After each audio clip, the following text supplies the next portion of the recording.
The biological cost of being human, the anatomical curse.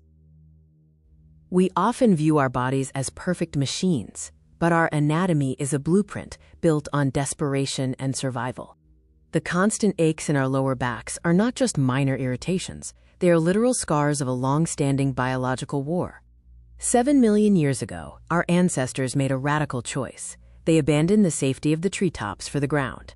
Evolution never gives you something for nothing. Every human mastery came with a hidden, heavy price. Our spines were adapted for life on the ground, creating vulnerabilities that still haunt our health today.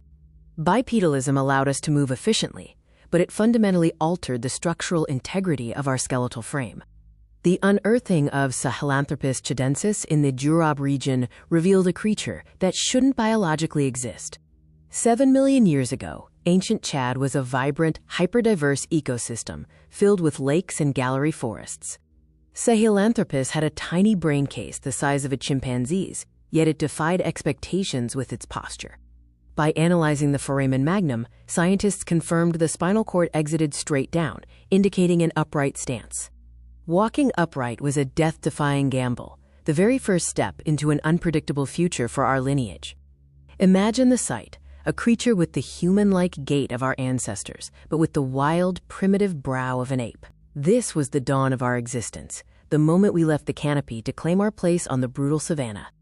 As millions of years rolled on, the evolutionary pressure cooker of Africa forced an absolute biological anomaly into existence, Ardipithecus ramidus, known to science as Ardi. Ardi's skeleton is a chaotic bridge between two entirely different lives, shaped by a world of fracturing forests and massive predators. Her skeleton represents a compromise, blending features for climbing high in the canopy with modifications for life on the ground.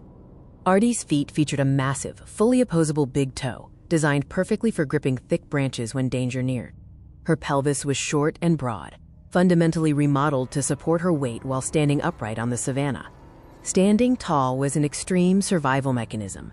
It allowed ancient primates to look over savanna grasses and carry precious resources away from danger. Forcing a primate body to stand on two legs required a complete skeletal overhaul, a blueprint that carries a permanent curse to this day. To balance our heads over our feet, our ancestors' spines had to bend into a drastic S shape to absorb the shock of every step. The weight that was once evenly distributed across 4 limbs was suddenly forced down onto a single, vulnerable pivot point, the lower back. Our feet gave up their dexterity, fusing away grasping toes to form rigid, stiff arches meant only to propel us forward. The human pelvis had to become narrow and compact for efficient walking, setting the stage for an evolutionary trap. As brains grew larger, a massive infant skull had to pass through a narrowed birth canal, making human childbirth a dangerous biological event. When you experience chronic joint strain, you are feeling the lingering, unhealed wounds of a biological experiment that began millions of years ago. We are the final surviving branch of a massive family tree, descendants of survivors who faced an unforgiving world with a fierce will. Our ancestors were not primitive failures. They were the ultimate survivors whose radical biological rebellion laid the foundation for our world. Every human is connected to this sprawling lineage, sharing the exact structural sacrifices made by our ancestors 7 million years ago. The next time you catch your reflection, look closely at how you stand. You are looking at 7 million years of raw, resilient history. Thanks for watching.